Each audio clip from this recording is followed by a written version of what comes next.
RMC Running. Benoît Boutron. Salut à tous, bienvenue dans RMC Running, le podcast d'RMC destiné à tous les passionnés de la course à pied. On embrasse Johan Durand, le maître Yodu, il est en stage au Kenya, vous le savez, on va le retrouver rapidement. Il est très occupé et enchaîne les kilomètres. D'ailleurs, continuez de nous suivre sur le compte Instagram d'RMC Running. Vous nous rejoignez également sur Strava, le club RMC Running. Vous publiez vos activités. Comme ça, on peut regarder un peu ce que vous faites, notamment ceux qui préparent le marathon de Paris. C'est un moment important aujourd'hui dans RMC Running parce qu'on va lancer l'opération Miles of Discovery. Pendant quasiment un an, nous allons accompagner un ami d'RMC, Dorian Louvet, coureur de haut niveau, aventurier, coach, mais surtout notre ami, on l'a dit. Dans son projet fou, vous avez suivi ça, il va courir les 7 marathons majeurs la même année. Dorian va nous présenter son projet. Il va aussi répondre aux critiques qui ont été émises sur les réseaux sociaux au moment de l'annonce.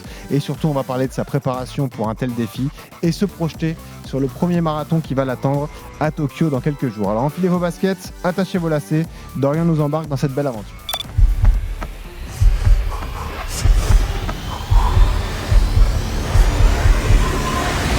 Aujourd'hui commence le plus gros projet de ma vie. J'espère que vous êtes prêts à vivre une année de folie, de passion et d'émotion. Moi, Dodo, le gars de Caen, passionné de sport, passionné de course à pied, que vous avez peut-être découvert sur une île déserte il y a quelques années à la télé. Aujourd'hui, j'ai envie de vous faire vibrer, j'ai envie de vous emmener avec moi, j'ai envie de vous partager des émotions et vous montrer que dans la vie, tout est possible. En 2025, nous partons sur l'ensemble des continents de la planète. L'univers des 7 majeurs. Une véritable odyssée sportive à travers le globe. Tokyo, Boston, Londres, Berlin, Chicago, New York. et désormais Sydney. 7 légendaires, 7 villes mythiques. Un seul objectif.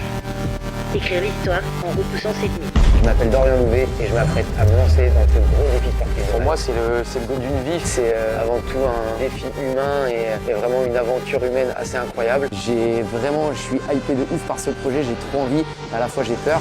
Et pouvoir faire les 7 dans la même année, c'est quelque chose genre on peut juste rêver. Donc il va vraiment falloir s'entraîner et récupérer pour pouvoir réaliser cette performance. Mais c'est ce qui fait la beauté du projet. À la fin, il n'en restera qu'un. Allez, ciao! Et oui, il est complètement fou et c'est pour ça qu'on a choisi de l'accompagner. Dorian Louvet à mes côtés aujourd'hui. Salut Dorian. Salut Benoît. Comment ça va? Ça va très bien, merci pour l'accueil. Ah ouais, t'as mis un peu de frisson, ça Ouais. J'ai fermé les yeux. Ça met de la pression. Je trouve ça beau. Écoute, on est ravis que tu sois là. On est content de lancer ce beau projet avec toi. Tu as des couleurs parce que tu rentres du Kenya. Donc voilà, la préparation hivernale, entre guillemets, c'est terminé. Bah, comment ça va déjà? Physiquement, mentalement, l'excitation, t'en es à quel point là aujourd'hui là? Ça va, je suis prêt. J'ai peaufiné mon bronzage du coup au Kenya, donc c'est important. Et j'ai enchaîné les kilomètres aussi. Et c'est une préparation marathon, ça demande beaucoup d'investissement. Et je suis parti du coup 15 jours au Kenya et je me suis vraiment, vraiment bien entraîné. Je me sens en forme. Il faut tenir encore jusqu'au marathon de Tokyo où j'essaierai d'aller chercher mon record personnel. Donc non, franchement, je suis très content et Tokyo, c'est une étape dans la saison et il ne faut pas se louper. Dorian, vous le connaissez, on l'a reçu plusieurs fois dans RMC Running. Malheureusement, tu n'avais pas pu venir au record du monde, mais tu avais été convié et tu avais regretté malheureusement de ne pas avoir pu être là. Dorian, c'est 30-14 au 10 km, c'est ça ton record perso. 1h07 au semi, 2h20-39 au marathon. Donc voilà, un chrono de référence, un coureur de haut niveau. Raconte-nous la genèse du projet un petit peu, comment ça s'est passé dans ta tête, à quel moment tu t'es dit, ça y est, c'est un moment de ma vie où j'ai envie de me lancer un grand défi et comment cette idée de faire les 7 majeurs sur une année, c'est venu alors? En fait, moi déjà, il faut savoir que ça fait seulement 4 ans que je me suis mis sur marathon. J'en fais que 1 par an. J'ai fait 2 fois Paris et 1 fois Rotterdam, donc qui sont des marathons assez populaires et où on peut aller chercher un chrono. Et forcément, moi, en tant qu'amoureux du marathon, qui connaît les marathons, qui m'intéresse au marathon du monde entier, les World Majors de Abbott, qui ont, enfin voilà, si c'est les majors, c'est parce que c'est vraiment les plus grands marathons du monde et ça, c'est pas moi qui l'ai décidé. Quand on a fait ces marathons-là, on a une grosse médaille pour dire qu'on a fait les plus grands marathons du monde. Et forcément, moi, dans ma tête, je me suis toujours dit qu'un jour, je ferai ces marathons-là parce que c'est incroyable. C'est vraiment les plus grandes courses du monde. C'est là où on vit le plus d'émotions, où on se mélange à différentes cultures. Courir sur le marathon de Paris, c'est génial, mais courir au milieu des Japonais, d'apprendre un peu d'eux, etc., c'est des choses qui font rêver tout le monde. Enfin, tout le monde. Pas tout le monde, mais en tout cas, les amoureux du marathon. Et donc, voilà, je me suis dit, un jour, j'espère pouvoir tous les faire. Et aujourd'hui, moi, j'ai la chance de pouvoir raconter des histoires en courant. Et je me suis dit, pourquoi j'essaierais pas de tous les faire dans la même année, sachant que c'est presque impossible à faire pour la majorité des coureurs, puisque déjà avoir les dossards, c'est presque mission impossible, sauf si on a un chrono de 2h20 et que du coup on passe prioritaire sur pas mal de choses. Et qu'ensuite, physiquement, il faut pouvoir encaisser les marathons, sachant que des fois, il y en a 2 en une semaine. Donc, ça rajoutait, je trouve, un peu de piquant à ce projet, un peu d'inspiration. Et voilà, c'est comme ça que j'ai monté ce projet, en me disant, si je les faisais tous en une année, ça serait une belle histoire à raconter. Et je pense que ça pourrait inspirer plus d'une personne à se mettre à courir et faire vivre des émotions. Je rappelle, d'ailleurs, tous ces majeurs, Tokyo le 2 mars, Boston le 21 avril, c'est un lundi, mais ensuite la même semaine il y aura Londres le 27 avril, donc c'est là aussi un enchaînement qui sera fou. L'apparition de Sydney le 31 août avec un marathon et du dénivelé. Qui n'était pas prévu de base. Voilà, ça sera un sacré défi.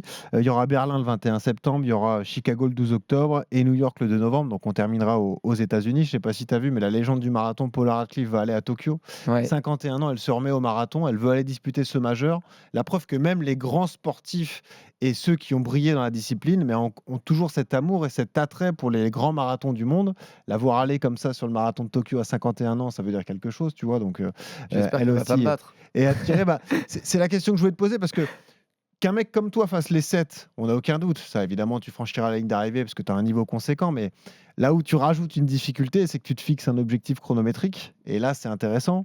Comment ça s'est passé dans ton processus de décision? Est-ce que tu as arrêté une barrière que tu ne veux pas dépasser sur les 7 marathons alors?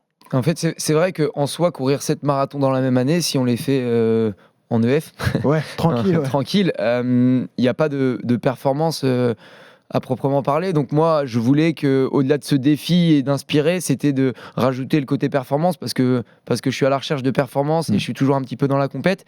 Et donc effectivement, le but, ça va essayer de les courir en moyenne en moins de 2h35. Voilà, c'est vraiment ce que j'espère. Encore une fois, c'est une moyenne. J'ai aucune idée, en fait, et c'est ça aussi un peu la beauté du projet, c'est que j'ai aucune idée de comment je vais réagir à courir un marathon alors que j'en ai fait un 5 jours avant. Si je prends le mur du 30e au 5e, ça peut être très très long et ça peut être très difficile.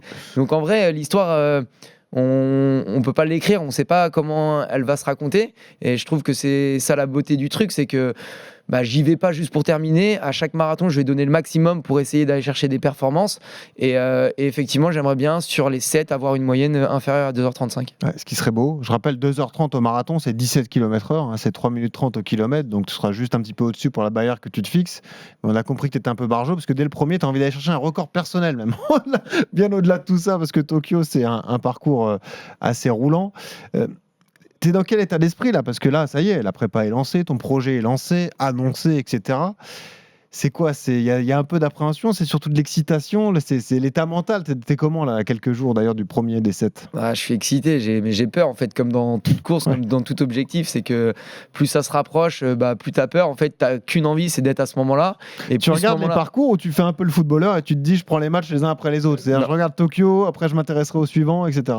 J'ai tendance à être un peu à l'arrache moi dans tout ce que je fais et à jamais être organisé. Donc je t'avoue que pour le moment, j'ai même pas regardé le parcours de Tokyo. Je sais qu'il y a 42 bornes 195 à faire et il faudra être fort quoi qu'il arrive. Après, c'est vrai que ça a été aussi un sujet de discussion avec mon coach, etc. De se dire Tokyo, sachant que 6 semaines après, on enchaîne Boston et Londres. Peut-être que si on le fait en 2h28, ça nous laisse. Mais en fait, je suis comme un gosse. Moi, j'ai pas envie de faire mon premier marathon et de me dire je le fais en 2h28 alors que mon corps il est en 2h20. Moi, mon objectif dès le premier, c'est de casser la barrière des 2h20, c'est de battre mon record personnel, d'être fier de moi, d'être content et de tout le travail que j'ai fait et qu'il puisse payer à ce moment-là. Après, il faudra bien gérer la récupération et pouvoir enchaîner. Mais là, c'est clair que je suis super excité et j'espère que ça va le faire. On est content donc nous de t'accompagner dans ce projet. Tu le sais, cette annonce, elle a généré beaucoup de critiques sur l'aspect écologique du défi. Est-ce que tu as été surpris par la vague qui s'est déclenchée, d'ailleurs, parce que ça a été assez spontané, c'est arrivé en quelques jours. Donc évidemment, 7 marathons majeurs, un au Japon, d'autres aux États-Unis, et puis les autres en Europe, à part Sydney qui fait son apparition cette année. Sur la vague, tu as été surpris au moment de l'annonce ? Oui et non. Pas surpris parce que, en fait, c'est vrai que sur un teaser, on peut pas communiquer sur tout ce qu'on a prévu et tout ce qui est mis en place. Donc je suis pas surpris parce que je sais que d'un point de vue écologique, ce projet-là, c'est pas le plus écolo qui existe. Maintenant, nous, on va minimiser un maximum. On va rester aux États-Unis entre les 2 marathons. On va aller à Berlin et à Londres en train. Enfin voilà. Moi, au quotidien, c'est des choses que je fais. Je prends toujours le train. Je prends jamais ma voiture pour aller au boulot. Je fais pas mal de choses. Je suis conscient en fait que ça puisse choquer certaines personnes. J'entends leur combat, il est louable, vraiment.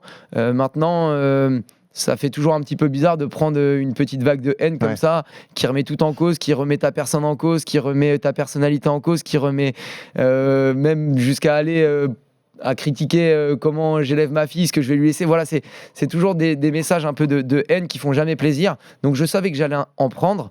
Donc non, je suis pas surpris.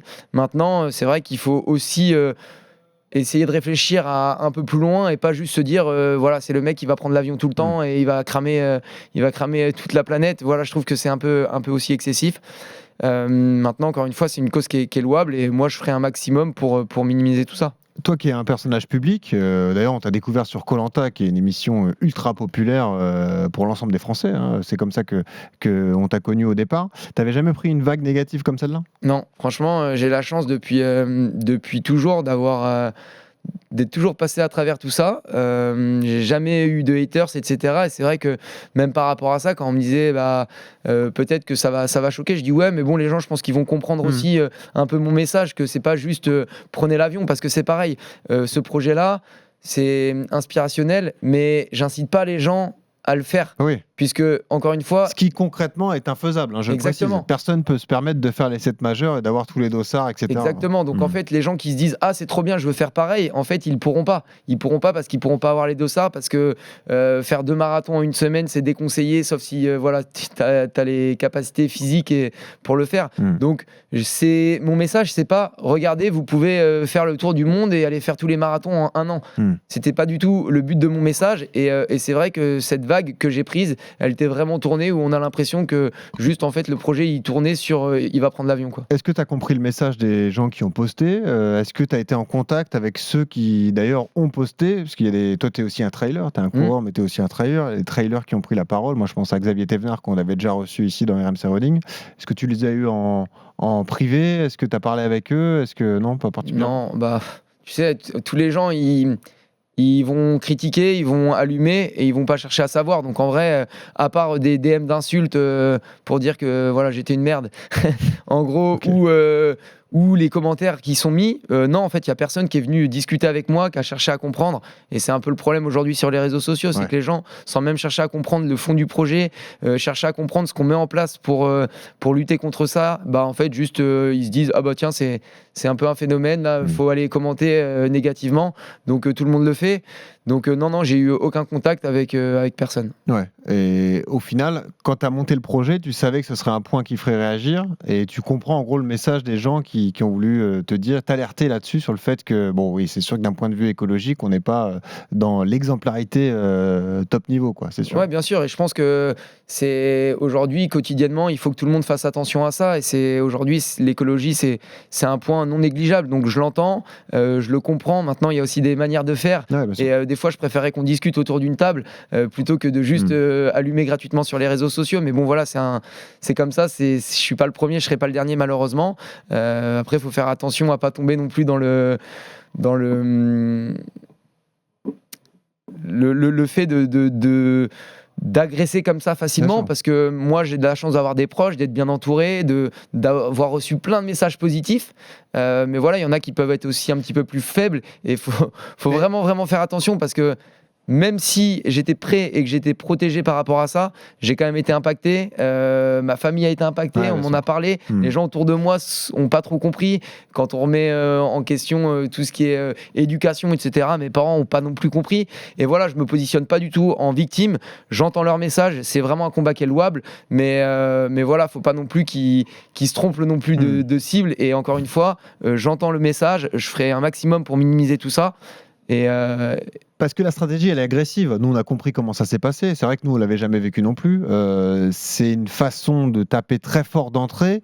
avec l'espoir intime de se dire peut-être qu'on va le faire réfléchir, qu'il va changer son projet. Après, c'est des projets qui s'installent sur le long terme, c'est très réfléchi, c'est très mis en place, donc c'est très facile d'attaquer quand c'est annoncé, mais évidemment, quand c'est annoncé, c'est que tout est travaillé, tout est carré et tout est prêt. Moi, je vais juste, Dorian, d'ailleurs, préciser la position d'RMC et d'RMC Running dans ce dossier, parce que nous aussi, on a été attaqués, mais nous, on assume parfaitement le fait qu'on va t'accompagner du début à la fin sur RMC Running, sur le podcast, mais également sur les autres antennes d'RMC. Nous, on a toujours envie de mettre en place un suivi des défis inspirants, des défis difficiles, savoir comment tu vas faire pour gérer cet enchaînement, la difficulté physique et mentale aussi que ça représente, parce que ça va engendrer beaucoup de fatigue. Donc, on va être ravis de suivre tout ça. Notre rôle à nous de médias, c'est de pousser les projets qu'on juge pertinents. Ça a été le cas avec le tien. Ça va au-delà du fait qu'on a une bonne relation tous ensemble. Tu t'entends très bien avec Yoann Durand, notre consultant, avec moi également, et avec l'ensemble des équipes. Donc, évidemment, nous, on prend ça en considération, mais on aurait fait, quoi qu'il arrive, quelque chose parce que c'était un projet qui nous plaît. On prend aussi en considération les critiques liées à l'impact écologique du projet, mais je voudrais juste rappeler que dans RMC Running, notamment, on n'a jamais hésité à mettre en avant ses engagements écologiques. Xavier Thévenard, qu'on a cité, a été invité à plusieurs reprises pour partager son mode de vie et sa vision de la pratique du sport. Nicolas Van den Elsken, qui a fait partie des gens qui t'ont critiqué, l'éco-aventurier, a été invité sur son périple des 108 marathons en 108 jours. Ensuite, on l'a suivi carrément sur plusieurs semaines, voire plusieurs mois, lorsqu'il s'est lancé le défi de rejoindre comme ça le marathon pour tous jusqu'à l'UTMB pour faire la TDS. Donc là, on l'a vraiment suivi sur un suivi long, des épisodes d'ailleurs que vous pouvez retrouver sur les plateformes de téléchargement. Et nous, en fait, on préfère parler directement aux personnes, régler les problèmes comme ça, que par tweet ou par polémique interposée. Donc voilà, si on a un message à faire passer, c'est que quand on a une relation de confiance, c'est toujours mieux de s'adresser aux gens plutôt que de poster et ensuite même pas réagir lorsqu'on tente de relancer. Évidemment, on a conscience de tout cela, tout ce que ça engendre. Les critiques, on les entend, on les prend en compte, mais c'est pas pour ça qu'on regrette. Et nous, on est très content de t'accompagner. Donc, tu sais que tu as notre soutien du début à la fin de ce projet, et ça sera toujours le cas. Je précise enfin pour terminer, et je pense que tu seras d'accord avec moi, on autorise un droit de réponse aux personnes concernées. Si vous voulez venir en débattre avec nous, venir participer à un épisode consacré à Dorian, vous êtes les bienvenus. Qui que vous soyez, venez, comme ça on en discute et on essaie d'aplanir les choses. C'est toujours mieux que de s'envoyer des invectives sur les réseaux sociaux. Et d'ailleurs, je pense que tu as très bien fait de ne pas répondre et de réserver ta réponse à ceux qui t'accompagnaient RMC Running. Reparlons de ce défi sportif, du coup, Dorian, parce que je l'ai dit, tu rentres du Kenya. Comment a été concoctée cette phase de préparation? Parce que préparer un marathon, c'est particulier. Mais en préparer 7, c'est différent. Est-ce que tu as fait exactement la même prépa que d'habitude? J'ai vu que tu t'étais entraîné avec des athlètes haut niveau qu'on connaît très bien aussi d'un camp parisien notamment. Tu te concentres uniquement sur Tokyo ou dans ta tête, tu as déjà beaucoup de volume, etc. pour pouvoir encaisser les charges d'entraînement en fonction des différents marathons? Je pense que j'ai beaucoup plus de volume et de capacité physique à encaisser que les années précédentes, notamment parce que j'ai fait pas mal de trail cet été. Ouais, ça t'a aidé. Et musculairement aussi. Ouais, ça m'a vraiment aidé. Ouais. Et soit dit en passant, le trail, j'adore et j'y reviendrai aussi. Enfin, c'est juste une petite parenthèse. Là, dans un premier temps, je suis vraiment focus sur Tokyo. Je me dis que je le prépare comme si c'était mon seul marathon de l'année pour vraiment essayer de performer. Et c'est surtout après Tokyo où, par contre, l'entraînement, là, il va vraiment falloir qu'il soit millimétré pour à la fois ne pas être sous-entraîné, mais à la fois ne pas rajouter de fatigue parce que les autres marathons vont s'enchaîner. Donc vraiment, Tokyo, je le prépare comme un marathon unique où voilà, je m'entraîne pour partir sur les bases du coup de moins de 2h20. Et une fois que Tokyo sera passé, là par contre il va vraiment falloir réfléchir à comment s'entraîner, à la récupération mise en place pour du coup pouvoir derrière enchaîner des marathons à haute intensité, parce que je le répète, courir un marathon pour moi et pour les habitués de la course à pied, oui, c'est pas difficile de les enchaîner. Par contre, les enchaîner à haute intensité, niveau, bien sûr. Là, c'est plus du tout la même chose et c'est là où ça va être difficile. Ouais. Habituellement, tu mettais combien de temps à récupérer d'un marathon? Quand tu faisais ta planification en début d'année, tu faisais quoi? Parce que je me rappelle de toi à Paris avec Mathieu Blanchard, d'ailleurs, on avait suivi ça. Tu avais mis combien de temps à récupérer de ce marathon? Moi, en général, je mets bien, je mets 2 semaines off total où je cours plus du tout. Où j'ai besoin. Tu prévois des semaines off quand même ou tu penses que tu vas conserver une activité? Là, du coup, je pense que je vais prendre une semaine off parce que même mentalement, une préparation, c'est quand même lourd quand on s'entraîne pour aller chercher ces chronos-là. C'est matin, entraînement le matin, entraînement le soir, on mange, on dort au marathon. Là, je pense qu'à ça depuis des semaines et ça va aller jusqu'à Tokyo. Pour la vie de famille. Ah ouais, non, mais c'est vrai. Non, mais c'est sûr. Tout ça, mais c'est des concessions. Voilà, c'est des concessions et on sait pourquoi on le fait et on adore. Et quand ça paye, on est content et quand ça paye pas, c'est triste, mais il faut se relever et repartir à l'entraînement parce que si tout était déjà déjà couru d'avance, on ne le ferait pas. On se dit, c'est facile. Donc je sais, tout ça, c'est des concessions. Mais là, c'est vrai que du coup, mentalement, je trouve que c'est super dur de toute l'année garder cette pression mentale pour aller chercher un chrono. Et il va forcément y avoir des moments où je vais devoir un peu déconnecter. Donc déjà, après Tokyo, je vais me mettre une semaine off où je vais reboire des bières avec mes potes et je vais dire allez, on souffle. Et derrière, après, il va vite falloir re-switcher pour rentrer dans la préparation des deux autres marathons et arriver le plus frais physiquement et mentalement. C'est la question que je me pose quand j'ai préparé. Je me suis dit, j'ai essayé de me mettre dans ta tête, tu vois. C'est 7 marathons, tu t'engages avec nous sur tout ce que tu vas mettre en place et tout. Quand on court un marathon, on court pour soi, c'est-à-dire qu'on va chercher un RP soi-même. Si jamais c'est raté, on peut en prévoir un autre et tout. Toi, tu as une pression parce qu'ils vont s'enchaîner et que tu as envie d'être performant à chaque fois. C'est difficile aussi de courir avec une espèce de pression, entre guillemets, négative, avec l'obligation de réussir. Ça aussi, est-ce que mentalement, tu vas prévoir un accompagnement ? Est-ce que quelqu'un va t'aider ? Parce qu'il faut le supporter, ça. Il y a une espèce de pression médiatique qui sera sur toi de fait, en fait. Ouais, mais du coup, moi. Ça, c'est pas un problème ? En fait, j'ai tendance à dire que c'est pas une pression négative, mais plutôt positive. C'est une source de motivation pour toi ? Ouais, moi, c'est incroyable. Et j'ai déjà dit plusieurs fois, mais que ça soit le fait d'avoir une communauté, des gens qui te suivent, franchement, moi, ça me donne de la force parce que dans les moments où c'est difficile, en fait, je me dis, tu peux pas les décevoir. Et c'est peut-être des belles paroles, mais moi, en fait, aujourd'hui, même quand je fais des conférences et je le dis, qu'est-ce qui nous pousse ? À quoi on peut se raccrocher ? Des choses qui nous motivent vraiment. Moi, aujourd'hui, le fait d'avoir une communauté, d'avoir des gens qui me suivent, qui sont là toujours à me dire bravo Dodo, c'est bien, etc. Continue, arrache tout. Moi, c'est une pression vraiment positive où je me dis, ils comptent sur moi et j'ai pas envie de les décevoir. Et du coup, ça me pousse à essayer de me dépasser. Maintenant, c'est possible qu'à un moment donné, cette année, je puisse aller voir un préparateur aussi mental pour justement ne pas tout prendre à cœur. Parce qu'à un moment donné, tu t'es impacté. Quand tu es dans des préparations aussi intensives et aussi au niveau de que ça, le moindre grain de sable, en fait, ça peut être compliqué, que ça soit dans ta vie perso, que ça soit sur les réseaux sociaux, des choses qui te font pas plaisir, et ben ça se ressent en fait sur l'entraînement quand tu cours à haut niveau. Et je pense qu'effectivement, à un moment donné, je vais voir pourquoi pas me faire accompagner cette année. On peut organiser ça dans RMC Running, ça peut être super intéressant pour tous ceux qui vont suivre ce défi. La façon dont la personne va t'accompagner, te formater, entre guillemets, et évacuer toute cette pression négative. Et trouver les clés pour te laisser concentrer sur l'accomplissement de cet objectif. Le défi concret qui arrive, j'ai dit, c'est Tokyo, c'est le 2 mars. Comment tu vas gérer l'histoire du décalage horaire ? Tu arrives plusieurs jours avant sur place. Est-ce que tu vas commencer à te mettre en route, entre guillemets, chez toi, en changeant un peu tes habitudes alimentaires, ou tu vas attendre d'être là-bas pour vraiment t'acclimater ? Non, je pense que je vais attendre là-bas. Après, c'est vrai que c'est la première fois que je fais un marathon, c'est ce que je t'ai dit, hors Europe. Donc c'est l'inconnu. À Paris, j'avais toujours eu des lièvres. Je suis chez les copains. À Rotterdam, j'étais avec un pote. Là, je vais courir pour moi, je connais personne, je vais être au milieu de nombreux Japonais parce que là-bas, il y a un niveau de dingue. On se rend pas compte, mais les Japonais sont des dingues de running. Ouais, parce qu'en fait, il y a personne qui est tout devant. Mais par contre, entre 2h04 et 2h20, mais ils sont... Et c'est les rois de la longue distance, le 100 km notamment, ils règnent vraiment sur la discipline, c'est sûr. Ils sont incroyables. Et du coup, j'ai hâte un peu de les rencontrer, de savoir eux comment ils s'entraînent, de voir la culture de l'entraînement, la culture au Japon. Parce que c'est aussi tout ça, ce projet. C'est aussi un mélange de sport et culturel, montrer que le sport est universel et d'aller s'inspirer aussi des plus grands. Et du coup, franchement, je vais partir du coup une semaine avant et je vais une semaine pour du coup me caler sur l'horaire pour bien récupérer. Et puis après, on verra. J'espère que ça va aller. Après, il y a aussi l'humidité à Tokyo qui est à prendre en compte. Maintenant... Voilà, on verra comment ça se passe là-bas, mais je me dis que si je suis fort, ça devra le faire. En termes de volume, là, sur les plus grosses semaines d'entraînement, tu es monté à quel volume ? Je suis à 160, entre 165 et 170 là, sur les 2 dernières semaines déjà, au Kenya. Après, c'est pareil, au Kenya, on est vraiment dans les meilleures conditions pour faire ça. Et c'est en altitude, donc c'est difficile. Quand je suis en France, là, je pense que je vais essayer de redescendre à 150 sur les 2 prochaines semaines.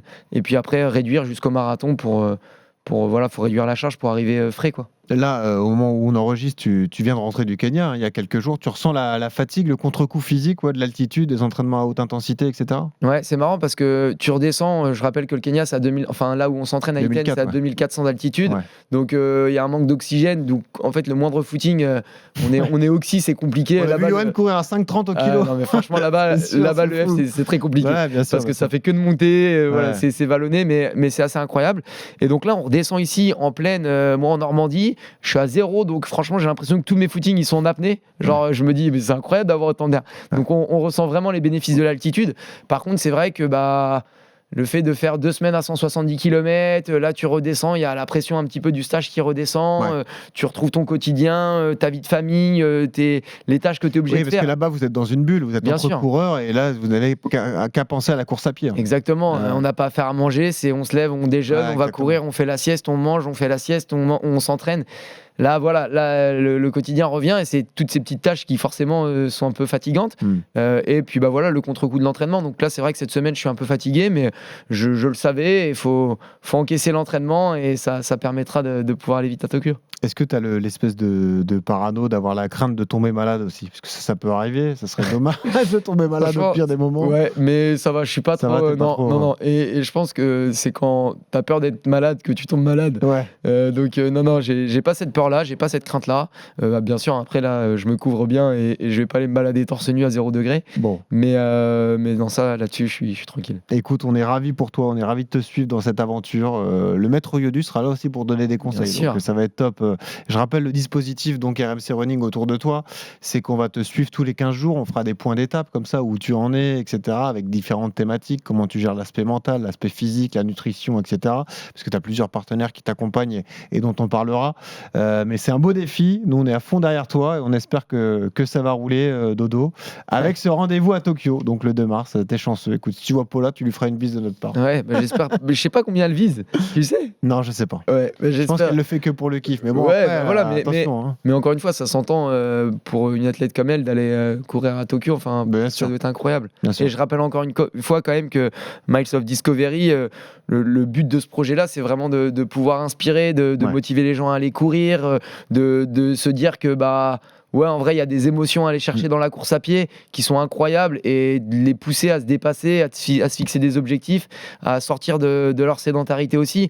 Et le nombre de messages que je reçois depuis des années de tu me motives, grâce à toi, je me suis mis à courir, voilà ce que tu fais passer en message, ça donne vraiment envie de se dépasser, de courir. Moi, en fait, c'est ça aujourd'hui mon job, c'est d'inspirer les gens et de les pousser à courir. Et c'est vraiment le but profond de ce projet, c'est à travers les différentes cultures et à travers les différents plus grands marathons du monde, voilà, montrer que les projets c'est cool et que les gens se sentent inspirés et ressortent de là en disant j'ai qu'une envie, c'est d'aller mettre mes baskets et moi aussi d'aller fixer mon objectif. Et je précise, donc il y aura tous les 15 jours un rendez-vous avec Dorian, avec Johan et avec moi dans RMC Running. Et puis à chaque fin de marathon, là on fera un vrai débrief organisé d'1 heure sur toutes les chaînes digitales d'RMC Sport. Donc on sera sur YouTube, on sera sur Twitch, on sera également en podcast évidemment. Vous pourrez nous écouter en train de courir ou de faire la vaisselle. Donc voilà, vous aurez le débrief de chaque marathon de Dorian dans cette magnifique aventure. Les 7 majeurs en une année. Moins de 2,35 ans. Ouais, je l'ai annoncé. Ça vous paraît fou? Mon coach va pas être content. Voilà, Il m'avait dit 10 moins de 2,40 pour il était